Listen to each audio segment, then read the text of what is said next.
Hello, everyone. Welcome to the No Sports Zone, presented by Raving Sports. I'm Mike, that's Dylan, and we are joined by the lovely, wonderful, probably the best NFL creator I know, Mr. Brett Kollmann. Thank you for having me. Appreciate being here. So, first question. How often does your name get misspelled? Every day, literally every day. It doesn't even matter if it's by the NFL itself. There's always going to be one N on there, not two. And at this point, I'm used to it. I am used to being called Bert and Bernie and Bart and every variation of Brett you can think of. Uh, and it's more rare than you think for somebody to get it correct on the first try. I was thinking more even Coleman for the Oh, last that's name. usually I don't even like say like if somebody asks me my name and they're like writing it down or entering it into like a computer or something like that, I don't even say Coleman anymore because I already know they're gonna immediately go to Cole. So I just spell it up front, and that's usually what I have to do to get the job done. Uh, yeah, over my 35 years of life, I've just kind of accepted that my name is too German for people to spell. Which is interesting because you have a big NFL fan base, obviously, from your, like we said, non biased hat you're wearing. Um, there are a lot of crazy names out there. I feel like Coleman, in the grand scheme of things, is among the more reasonable. Now, my last name's Wood, so maybe I don't have Yeah, the you got the experience. easy one. I got a Yeah, very long Italian one, so I'm not going to bother. you'd be surprised though at how often I get Woods. I think that's Tiger Woods kind of popping in there, but Coleman. I feel like we've got it. Brett Coleman, three syllables. There's a bunch of like Polish people in the Rust Belt that have it way harder than me. So Oh believe yeah, me, as bad as it is, I know it could be a lot worse. yeah. I mean, that's something to be thankful for. I guess you've got a normal amount, normal ratio of vowels to consonants there. Yeah, just think Uh, how Mike Krzyzewski feels like. Hmm. oh yeah, We'll that call him took Coach me K for 40 years because they got nothing else. right. I think that took me until maybe 3 years ago to actually learn how to pronounce that. It was Coach K, just out of necessity. But yeah, so thanks, Brett Coleman, just for the record, for coming on to this show and talking everything but sports pretty much with us. Mike, I don't know if you have a question on deck, but I'll let you take over here. Sure. So, as established, Brett is a football YouTuber, as his Rob Lowe had indicates. I have a football jersey on as well, so we're keeping it very football centric until right now, where I want to shift gears to who you are as a creator. What got you into this whole YouTube thing, and how did you find your footing doing the film breakdowns? So many years ago at this point, I've been doing YouTube for 10 years. But before that, I worked at NFL Media and I was a production assistant in my early 20s, for the first half of my 20s, I should say.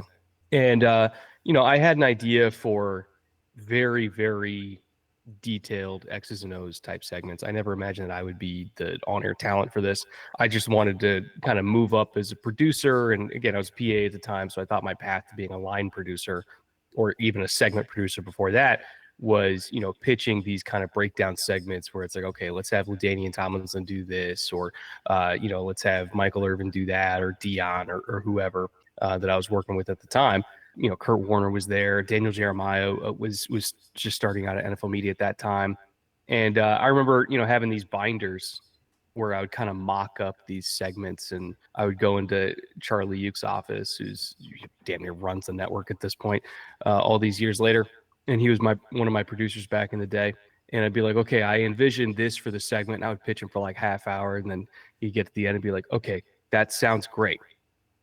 How will it actually work on TV? And that was usually where I'd be like, shit, it probably won't. And so I would still do these videos as like proof of concepts just to try to like figure out a format. Again, not expecting anything about it. The only people I thought would watch it were my producers at NFL.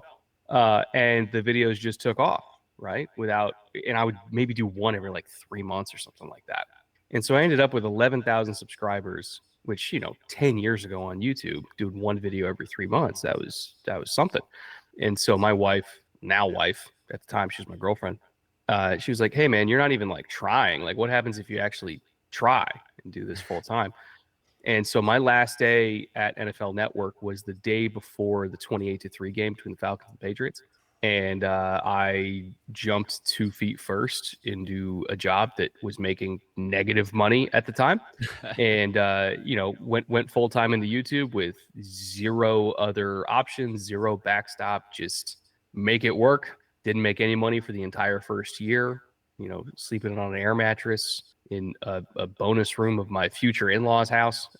And eventually it worked. Eventually, I was able to get financially stable on that, and we've just kind of been going ever since for the last decade. So you are the Ryan Reynolds Deadpool, it sounds like, where proof of concept, you just started putting it out on the internet to prove it works, and then here you go, decade later. Even all these years, I still find that to be effective. Where it's like, the best pitch for something is to just make it and show it to people and be like, this is what I have in my head.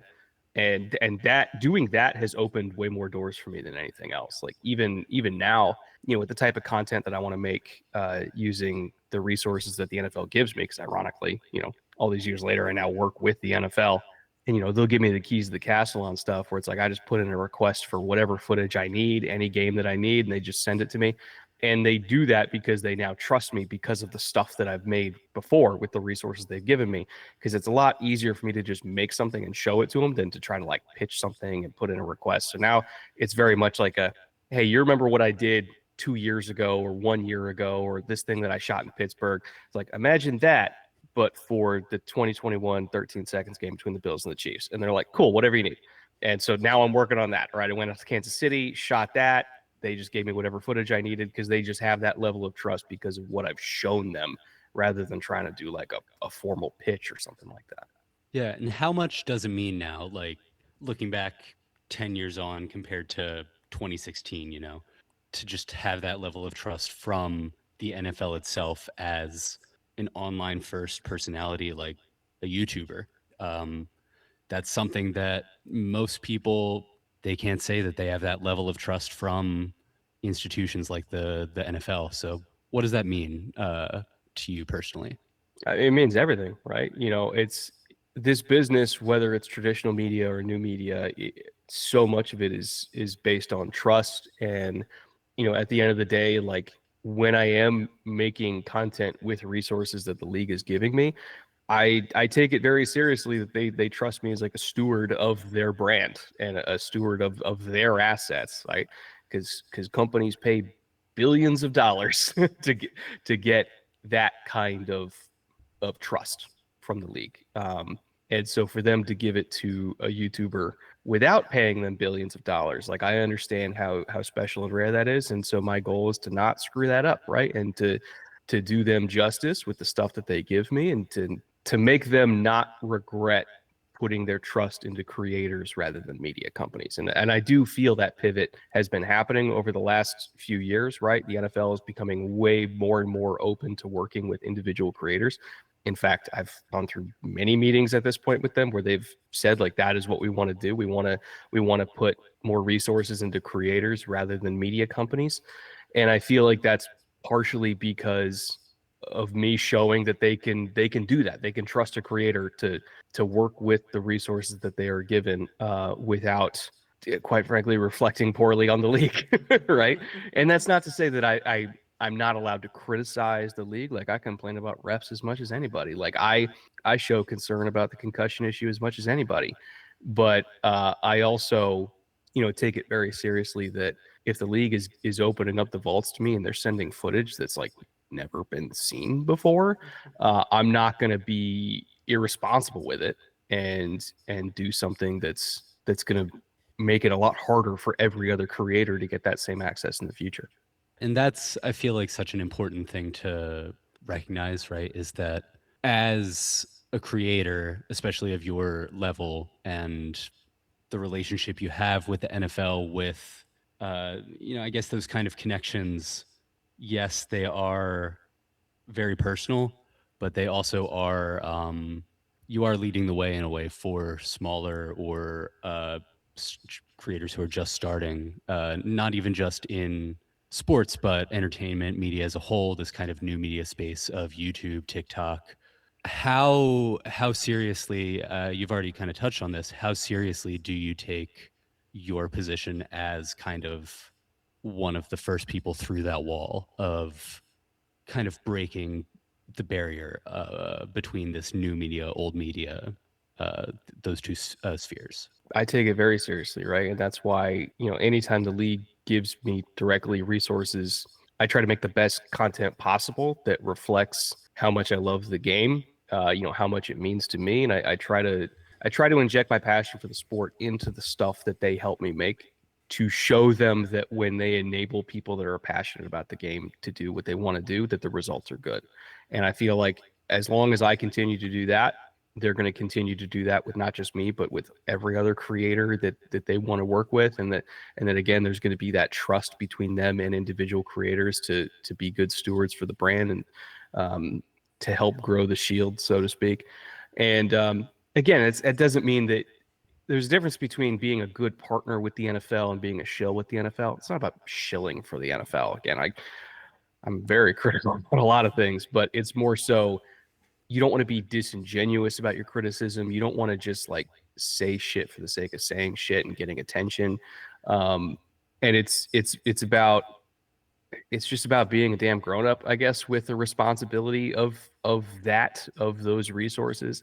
And I think when the NFL back in the day used to be very apprehensive about working with individual creators, it was because again they were worried about, okay, if we let people in, are we going to get burned by this? Like if we give people direct access to broadcast footage and direct access to all 22, is something going to be made, or is that footage going to be used for a reason that doesn't actually benefit the league and benefit fans? Is it going to come back to bite us in the ass? And the more that I think me and other creators that they work with can continue to prove that it's a good idea to give regular people access to these resources, the more we can continue to back that up, the better it's going to be in the future, not just for us, but also for the league and for the fans. Like you got to be responsible with these kind of resources because they're hard to get. That's for sure. I will say that second to your ability to use that footage well and give me good analysis on like little Jordan Humphreys route running, the thing I would know you the best for is you are a man who appreciates good liquor more than anybody I've ever encountered. What makes you say that? So with that literal great vault of alcohol behind you, I do want to ask how your love and appreciation for the art that is alcohol started. It's funny. It started when I was at NFL Media. I went to lunch one day with one of the producers, and he ordered a scotch at lunch, and I was 22 at the time, maybe somewhere around there. And he ordered a scotch on the rocks, and I was like, I've never had scotch before. Like my first legal drink at a bar when I was 21. Emphasis on legal. My first legal drink at a bar when I was 21 was I had a couple like Adios motherfuckers, which is just a whole bunch of booze and blue curacao and everything. I'd never really like gotten into just having a scotch or having a bourbon. Everything was always mixed drinks or beer back in those days. And so he ordered a scotch and I had it and I was like, whoa, that's like drinking a campfire. And but I liked it. And I told him that was my first scotch I ever had. It was Lagavulin. And he's like, Lagavulin is where you're starting? And I was like, I don't know, is that bad? And he's like, Lagavulin is like the scotch that you typically work up to. So if you're starting at Lagavulin and you like Lagavulin, that means you just like scotch. And it started from there. And now 13, 14 years later, I have all that behind me. I mean that's that's quite the introduction, I guess. I don't know if we can all say we've had a similar. I can't. I no, I'm trying to think if there's a Especially way I not can under the say this without. pretenses there. I'm thinking my family is probably gonna be watching this. I don't know if I can go into my first experience, but that's got to be in the top stories I've heard about first, like you said, emphasis on legal experiences with liquor, Lagavulin. Yeah, that's It was I it don't was think it's Lagavulin.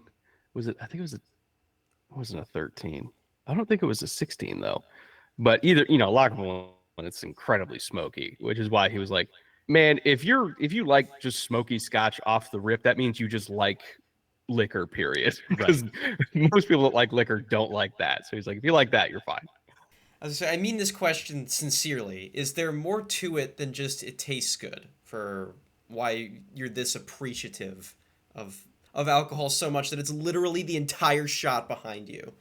I think it reflects on craftsmanship, right? And my brand over the years, I like to say or like to think has reflected craftsmanship in what I make. And I have slowed down the number of videos that I put out, but while also trying to increase the quality of the videos that I put out. And I my goal is that everything that I make is synonymous with the same kind of craftsmanship that, all of these guys put into what they make. So, it's not just about like, yeah, I enjoy it, but I appreciate the work that they put in, the years that they put in. You know, some of these are from it being a grain to being on my shelf is a 25-year process, right? So I have deep respect for what it takes to do that, and to have it come out to be such a brilliant spirit, like many of the things behind me. And I feel like having that on the wall behind me is a good reminder. Like, the fastest way to get where you want to be is slowly. So I've it's definitely been a slow 10-year journey for me, but I've never gone backwards. And I just try to focus on that. Two Yeah, things. that kind One, of. that made me Oh feel yeah. very weird as a 26-year-old hearing you say it takes 25 years to go from grain to shelf. Two, Yeah, you even weren't if even born yet when that grain was grown. and two, even if you did say, yeah, I just like how it tastes, that would have been good enough for me because I'm a person, I believe everyone is entitled to one vice. Mine is like sweet drinks. Like, I literally have some coffee sitting here next to me.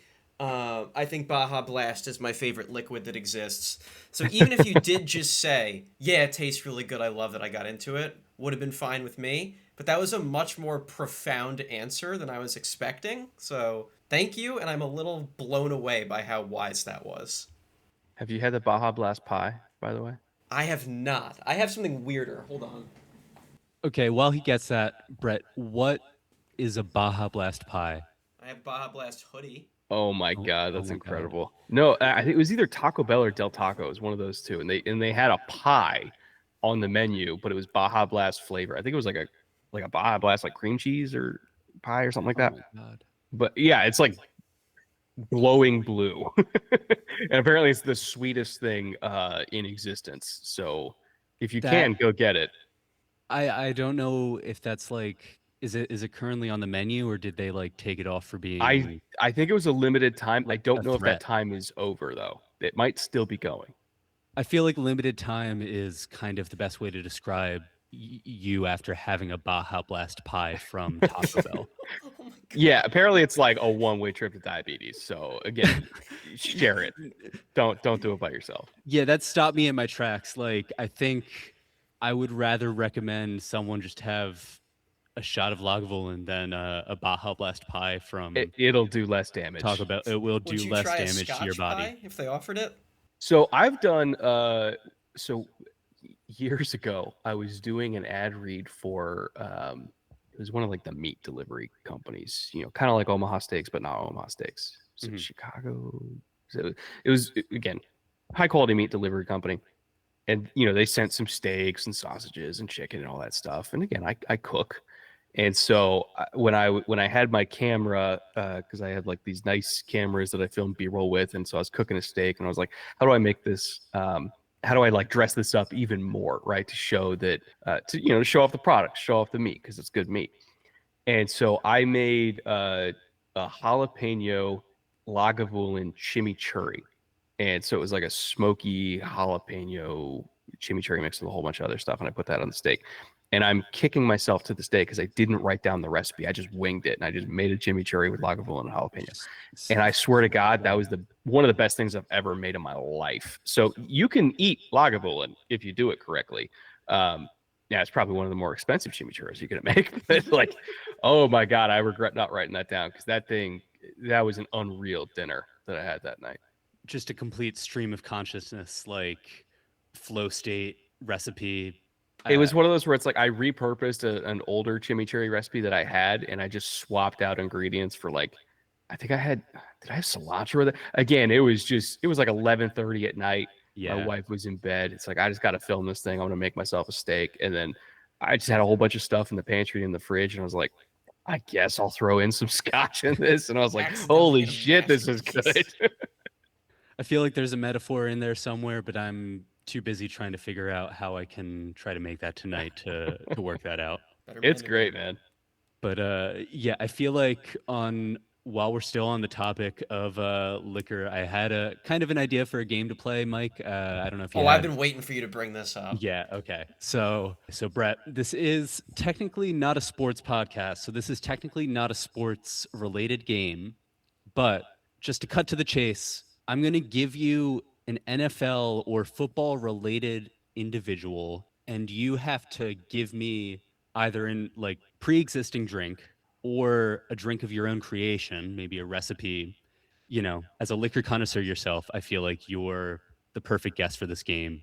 I'll just give you an NFL football related name. Give me a drink, kind of just word liquor association. Let me know when you're ready and we can just Go jump for into it.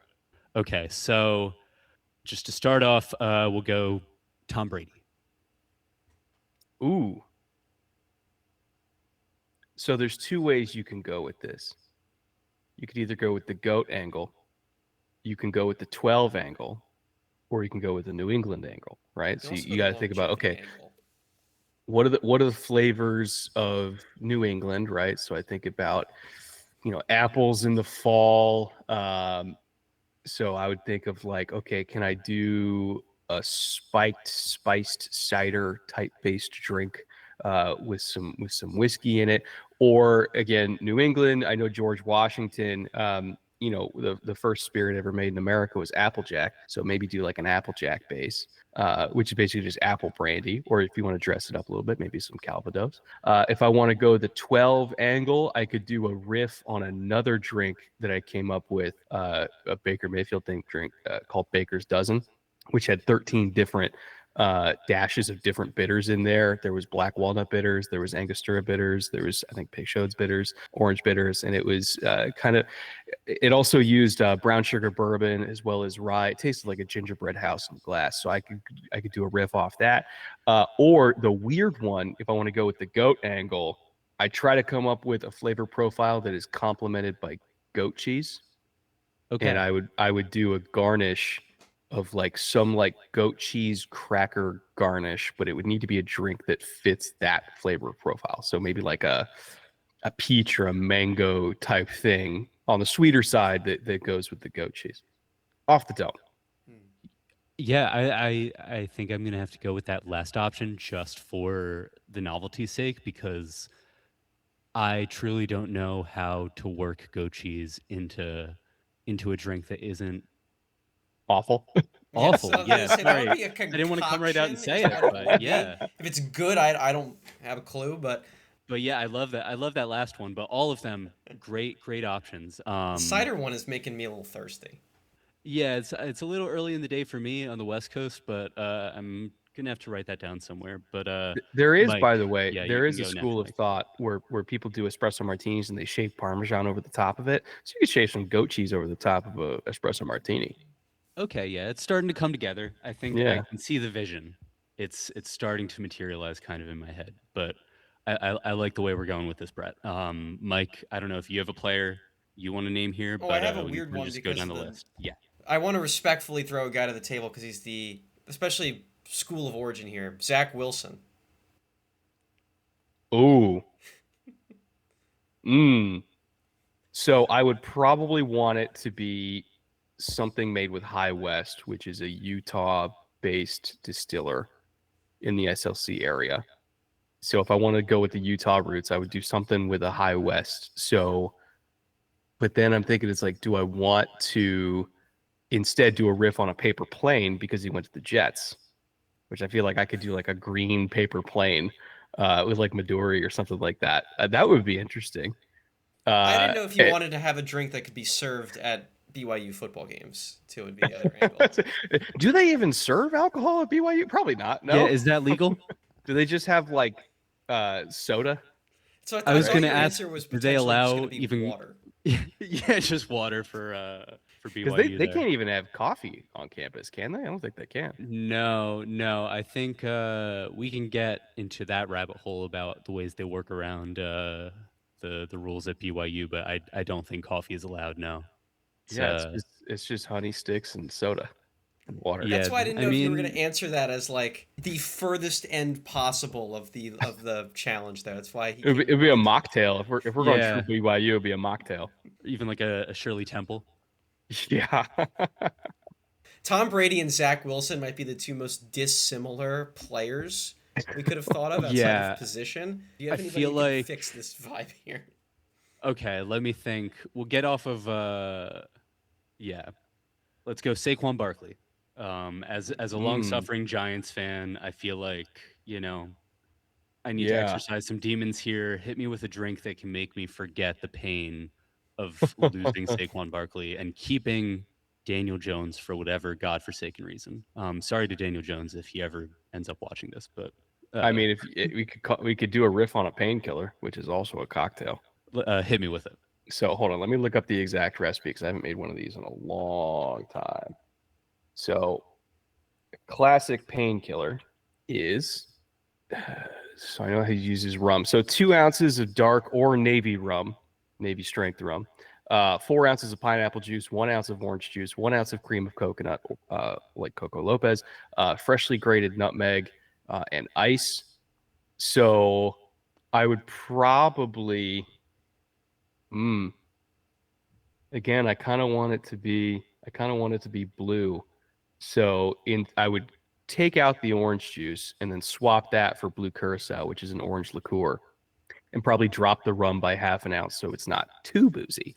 And Yeah. so you get a blue painkiller to take the edge off. Okay, I like it. Very appropriately Giants themed. Like you And said, you Gulf sugar the Pain. rim with red sugar too, so it's blue and red. Right, I like Ooh. that. I like that. Excellent drink to end on there, Brett. I think that's a good one to finish our game off on. But thank you you for you just want to drink ideas. yeah, honestly, I've got like a This is piece all a of ruse. a notepad and a pen over here, just kind of keeping notes on the side. Yeah, that's all. It was all an elaborate ruse to get you to give me some drink recipes here. So All thanks for right, that, Brett, you Brett. can go. But You've done your job. You got Dylan a drink yeah, no. recipe. So But Mike, one of the things, by the way, as a side note, one of the things that I've been trying to do for years, and I'm like halfway through with it, is I've been trying to write a cocktail book with a custom cocktail recipe for all 32 teams in the NFL. oh, So whenever I finish that thing, I'll give you guys the first couple coffees off the print. It's like a little bit Thank like a you. nice oh little yeah. coffee table book with cocktail menu. I was Which gonna team is say the that would hardest? be going on my table. Ooh, the hardest. Like, you have the least ideas of what the hell fits them. Ooh, that's a good question. So I probably have to redo the Browns ones because when I started working on this, Baker was still the Browns quarterback, that was when I came up with the Yeah, Baker's dozen was for the Browns. that would have been So I got to easy. redo the Browns and try to make a cocktail that's not super depressing. It might just be Everclear. I don't know, but yeah, probably Cleveland now. If I Oh had to God. say. Whatever the Oh strongest yeah. shit you can come up with should be what Cleveland gets. I feel like Seattle's got to be an espresso martini, So something Seattle, I along those was lines, I something was with trying caffeine. to I was trying to make something very pine forward. So I was trying to source like an alpine liqueur that's like tastes like Mm, pine trees. Those are hard to get yeah. unless you're in Europe. But that was always the idea that I had for the Seahawks was some kind of pine flavored, feel like you're drinking a tree. I felt like that would go Okay. over well. Yeah, I like that. Very Pacific Northwest Yeah, yeah. coded it there. I like it. What would Or like the like a Raiders get? oh, the Something. Raiders I did I mean, for I Vegas, you've got to go wild, right? so I called it the black hole. I was still working on the recipe. I couldn't quite get it to work, but I had like activated charcoal in the drink to dye it black. Yeah, the black Um, hole. and there was mezcal in it, so it was like smoky and black. It was kind of in the margarita family, but I couldn't quite get it to work Mm. because anytime you're doing an activated charcoal drink, it's finicky. Um, so that one's a work in progress, but I have the name and I have the spirit. It's just everything else that goes into it. Still Yeah, TBD. the actual drink itself, but Yeah. I like it. So we've got the black hole, and then we've got Alpine something. tree esque for the Seahawks, and the Browns TBD. Browns, I just know it's going to be very alcoholic. Everything Yeah. else is up in the air. It might just be an adios motherfucker, but without blue curacao. might be something orange instead. I would love to hear, because as we've established, your alcohol connoisseurism started when you were, above the legal drinking age. So you are a generation above us. We are still young bucks in our mid 20s. You outed yourself as a 35-year-old unk when we started. So I would like to hear, what were your favorite, like, childhood niche nostalgia things that you hold near and dear? Mm, not having a phone. I Interesting I answer. did not realize how good I had it growing up when nobody had phones, and obviously the communication's great, but being chained to a screen, especially now because it's for my job, um, and I didn't realize how much better the air smelled when you were a kid, and you could just be free and live your life, and nobody was watching you, and you weren't watching anybody else, and um, obviously there's less anxiety as a kid just because you're a kid, but boy, I feel bad for the kids growing up these days because I guarantee you they have more anxiety than when I was growing up because of the pressures of everybody having a freaking camera on them at all times. Like, nobody's allowed to be embarrassed as a kid anymore. Nobody's allowed to find things out about themselves anymore as they're growing up. Everybody has to be a finished product by the time they're 13 or younger. And just all that pressure, all that anxiety, all the social media, and just you're performing all the time. And boy, I miss when kids could just be kids, and not have to already know who they are by the time they're in fifth grade. Um, so I feel bad for not just for your guys' generation, but for Gen Alpha behind you guys. Like, it's awful for them. It really is. And I miss when kids didn't have phones. I felt like it was a lot easier to be a kid. I think we got the tail end of that. Like, I think I got a cell phone for the first time in sixth grade. I still had Hmm. chalkboards into like middle school. Yeah. So like some of the cliche things I would hear about from your generation about 10 years above us, that like blissful kind of last of the old school lifestyle pre social media. I think our generation is the weird middle ground where we were kind of in that transition as it was happening at the age you're describing. Like, I do have memory of like kids getting phones for the first time. There was almost like a class divide once you get to like fifth, Yeah. sixth grade of the kids who did versus the kids who didn't. And that's like not a thought now. Like every kid has been conditioned to use an iPad since they were 5 years old or less.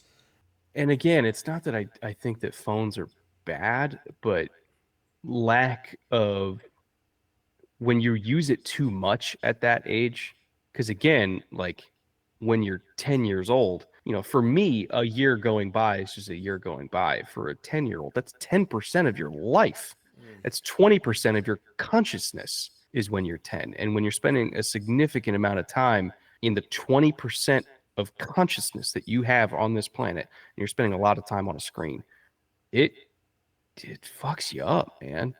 I feel I bad think for them. I think for me, my parents were a little wary that at that age you get like the entire world at your fingertips because you don't know what to do with Yeah, that. It is overwhelming, you and don't. I think, not to grandstand a little bit, but that does give people like us who do internet stuff for a living almost a responsibility that we have to realize that there are going to be 10-year-olds who stumble into you once in a while, and you. And that's another, kind of circle back to the beginning. That's another reason why I take my responsibility, with the NFL so seriously, is because if I did that, if I made content that just contributed to the warping of reality for the audience, the NFL, I know the people at the NFL to be like, we don't want any part of that. We don't want any part of somebody's individual platform that is irresponsible with their platform, right? So I always try to be responsible with my platform, and make something that is educational and stimulating and as far away from slop as humanly possible and as far away from low effort as humanly possible, because I know the NFL doesn't want to be associated with slop. They don't want to be associated with something that's low effort and just easy. And so if I took that route and I was irresponsible with what they gave me and I made something that was slop with it, they would never want to work with me again and they wouldn't want to work with anybody else again. So, again, I take that very seriously, because if I can continue to prove that their investment in individual creators is worth it, then more creators will get that opportunity, which to me is the best possible contribution I can make to the creator economy, is not fucking it up for the generation behind me. Hell yeah, thank you. Yeah, I was gonna say, just thank you for. Feels a little silly to say thank you for your service, but thank you for No, I don't. It's That's not we it's don't have not to the say work service. the work you've been putting in. The It's work not you've been service. putting It's just in as a it's creator. not ruining it. It's just not ruining Yeah, it. Like thank you for I not fucking it up. yeah. I It don't know if does Because I kind can of I fall salute on while I all of say that, us but now. Like we are all yeah. at this position that we're in because we did something right. We might as well not blow that anymore. Not to Yeah. be too doom and gloomy, but that is kind of how I see it when we get to that talk of like creator responsibility, like the equivalent of how they would say corporate social responsibility in business school. Like we do kind of have a little bit of that now at this stage of the game for wherever all three of us are at. Yeah. It's yeah. just about normalizing working with individual creators instead of production companies or corporations. And they're still very much in the normalization process. So we need to help that along by making it normal and not annoying for all parties involved. Right, just kind of easing the people who run these kind of companies, these legacy institutions. It can be hard to kind of change that momentum, Yeah. Yeah. and making them, like you said, comfortable with the idea of giving even, a little bit of leeway to independent creators, online creators, people on Hmm. YouTube, TikTok, these spaces that it is a new kind of not just sports media, but way to connect to fans and audiences, and Hmm. having someone like you and people like you to emulate and be models for how to bridge that gap between these institutions that can feel so inaccessible at times to Yeah. fans. It's a very important part of this entire conversation that should not be overlooked. Not to, puff ourselves up too much as like, It's like I know that my job in the grand scheme of things not as important as like a teacher or a nurse or a of firefighter course. or anything like that. But that doesn't mean that I can't take it seriously. It doesn't mean that I can't, do my best to advance the field. And I mean, shit, I just think about where we were 5 years ago and where we are now and where are we going to be in 5 years. None of this existed 5 years ago. Like leagues working with creators directly, like that Yeah. didn't happen. I'm So thinking like I just started. I'm on like my entering my 6th year of doing this as a job. You guys have been at this grind even longer than I have, and even in the relatively short time that has passed since I started, it's evolved in such a massive way that I just did not see coming. I mean, you, Brett, from the angle of like NFL and football, but even from I mostly focus on baseball, MLB.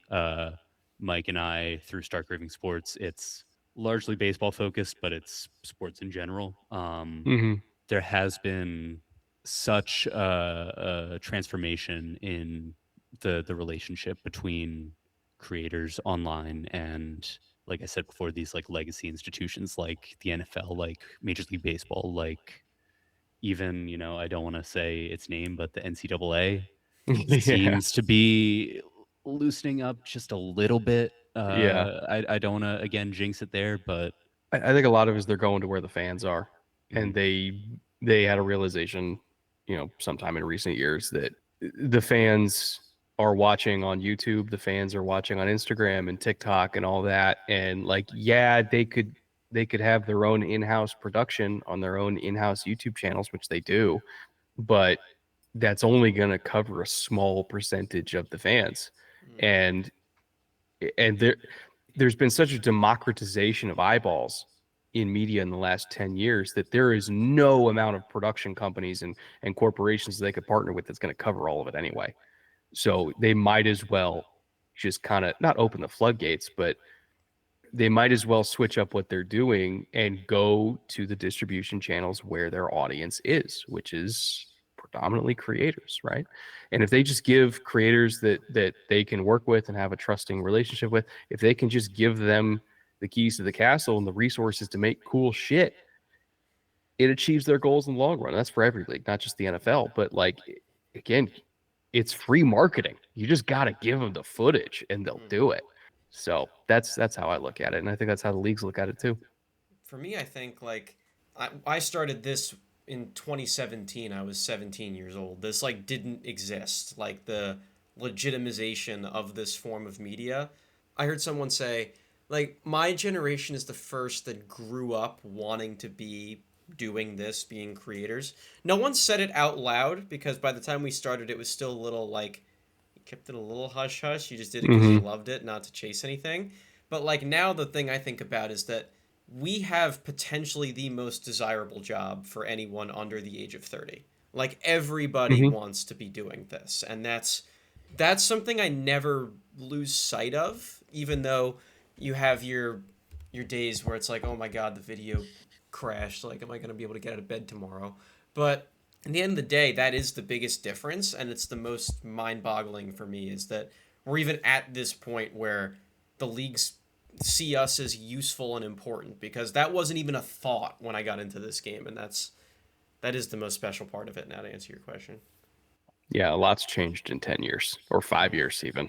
Yeah, it really does make you wonder, like you said, Brett, where we're going to be in another 5, 10 years. I mean, I try not to think in general about where everything's going to be in 10 years, but I do feel like, at least in terms of our small corner of the internet where we operate, things seem to be all right. And I think the more, like you said, those organizations can listen to independent creators, I think the better, because that's where the fans are. Like you said, that's where the eyeballs are. And at the end of the day, like you said, Brett, it's free marketing. So Yeah, I which think, is that's what we yeah, are. We're marketers, just in a different font. closing plugs and closing remarks. yeah. What you got going on, Brett? We're just trying to get through the time of year that this is. I don't know when this episode's going live, but January into February is the Venn diagram of NFL playoffs and draft season at the same time. So any given day, I'm either doing a draft thing or I'm doing a playoff thing, or it's for Chargers or it's for NFL. If it's for me, it's for bootleg. I'm all over the place at this point. So basically, just if you follow me on Twitter, you'll just see links from me all the time for just stuff that I'm doing right now. And it's all over the place. This is one of the busiest months of the year for me just because of that convergence of draft season and the actual season. And then, once we get to May, I can sleep again.